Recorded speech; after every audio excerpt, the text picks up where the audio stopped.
Asalaamu calaykum akhyaarta sharafta badan ku soo dhawaada janaalka dhacdooyinka dunida tiyub oo laga barateen barnaamijyo xiiso badan. Maantana mowduuca waxaan ku soo qaadan doonaa tobanka saaxir ee abid lagu arkay caalamka. Saaxiriinta caanka ah ee taariikhda oo dhan, farshaxanka sixirku wuxuu soo jiitay taageerayaal fara badan. Markii ugu horreysay ee loo maleeyay inay tahay awoodo rasmi ah oo dhab ah sannadihii ugu dambeeyay, sixirka ayaa loo muujiyay inuu yahay khiyaano waxaan weli jeclaanaa bandhigyada iyo qaababka xariifnimada leh ee ay leeyihiin sixirolayaasha, laakiin iyadoo boqolaal ka mid ah kuwa waxyeelista sameeya ay maanta nool yihiin, sidee ayaan u nasixi karnaa tobanka saaxir ee hadda nool? Waxaan baaray oo dib oogis ku sameeyey farsamayaqaano badan. Waxaan rajaynayaa inaan soo bandhigo qaar ka mid ah farshaxanada ugu sarreeya iyo dhammaan maadooyinka sixirnimada khaldan, gacan u dhufashada, baxsiga iyo wixii la mid ah.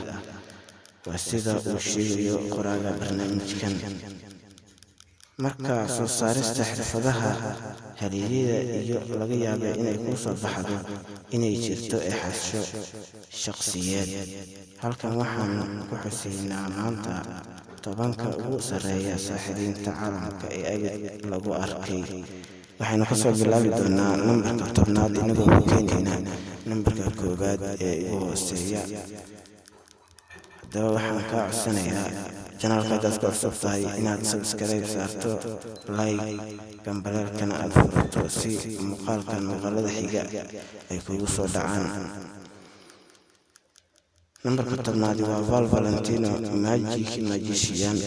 Aakhirkii 1990 telefishinka Fox wuxuu sii daayay showgoodii jebinta xeerka sixirka, sirta weyn ee sixirka. Ugu dambeyntii waxaa loo muujiyey sacab.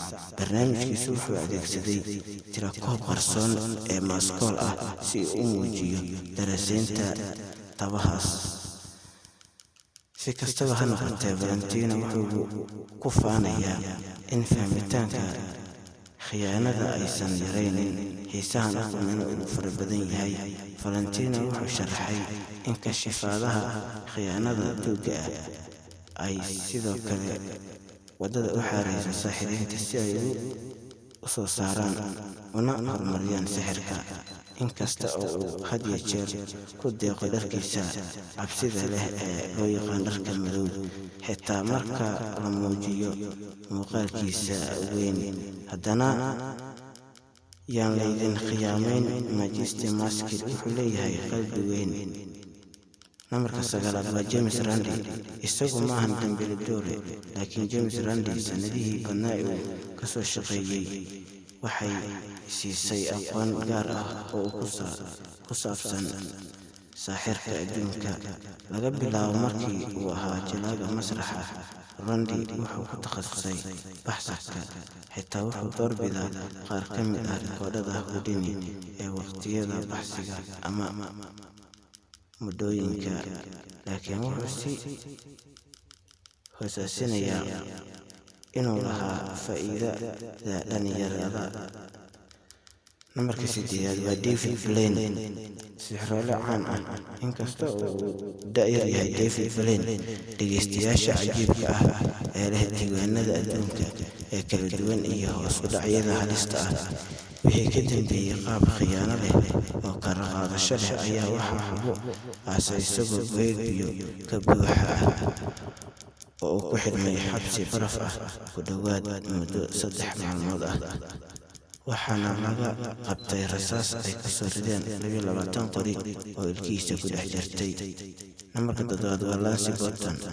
Kadib markii uu sameeyey wax ka badan 15,000 oo bandhig oo loogu talagalay 5 milyan oo qof oo ku nool caasimadda sixirka adduunka ee Las Vegas, Burton wuxuu hadda ku raaxaysanayaa howlgab oo uu mudan yahay. Burton wuxuu doorbiday dhegaystayaasha nool ee cajiibka ah ee duubista barnaamijyada noocyo kala duwan oo gaar ah ayna leeyihiin TV-yo.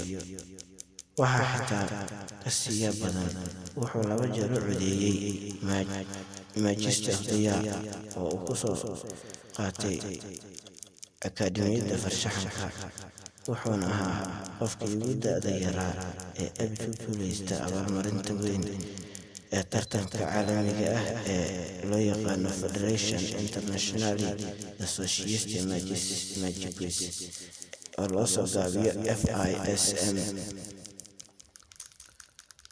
saaxirka lixaadi waa Shin Lim. laga yaabo inuu caan ku yahay muuqaalkiisa nacasnimo ee Ben iyo Ambi. Shin Lim wuxuu caddeynayaa sixirku inuu noqdo farshaxan madadaalo ah oo lagu madadaasho. nooca naqshadeynta Lim of Illusions waxaa ka mid ah noocyada jawiga, muusigyada xarakada leh, iyo gacan qabad dhammaystiran oo gacan ka hadal ah oo loogu doodi karo sixirka ugu layaabka badan ee weli noo yaala. Nambarka shanaad waa David Devante. saaxirkani wuxuu dhashay Afgan sanadkii 1868. David wuxuu sameeyey siday ugu fiican tahay uguna xasiloon tahay kadib markii uu si xooggan u saameeyey taariikhda jilayaasha masraxa. David Devante waxaa lagu xusay saaxirka soo jiidashada iyo is-hoosaasinta ay ku dhex jirtay sixirkiisa cajiibka ah. wuxuu sidoo kale shaaca ka qaaday si qarsoodi ah in badan oo farsamooyinkiisa ka mid ah oo ku jiro buug qofeed. waa maalmo yar oo ka caawisay baarista saaxiriinta sixirka. nambarka afraad waa Apollo Robbins. saaxirkani waa khabiir ku takhasusay qaadashada jeebka qaladka iyo cilmu nafsiga. Apollo Robbins wuxuu had iyo jeer isku magacaabaa tuugii caaqilka ahaa ama caqliga badnaa. wuxuu xadi doonaa dhegeystayaasha keliya inuu daawado waxaa la yaabka ah ee ku saabsan markii uu soo celinayo alaabtoodii.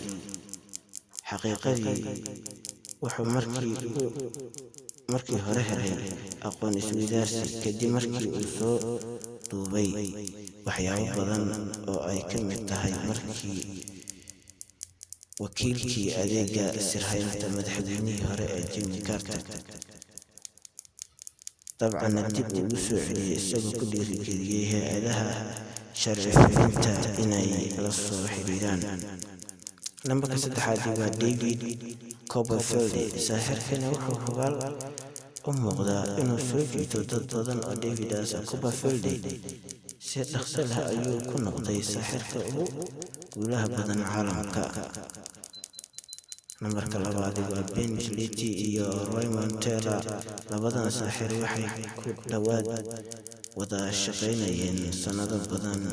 Ben iyo Taylor waxay xardeen meel aad ugu fiican taariikhda sixirka. labadan saaxir ayaa inta badan muujiya qaybo ka mid ah khiyaamadooda, taasoo ay u oggolaanayso dhegeystayaasha inay rumaystaan in sirta la qariyey.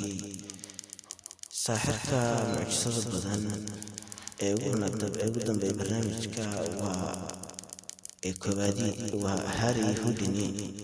saaxirkan waxaa lagu yaqaanay ficiladiisa xiisaha leh ee baxsadka. inta badan booliska maxalliga ah waxay ku dhibtoodaan inay xidhaan iyagoo u talagelaya geeri.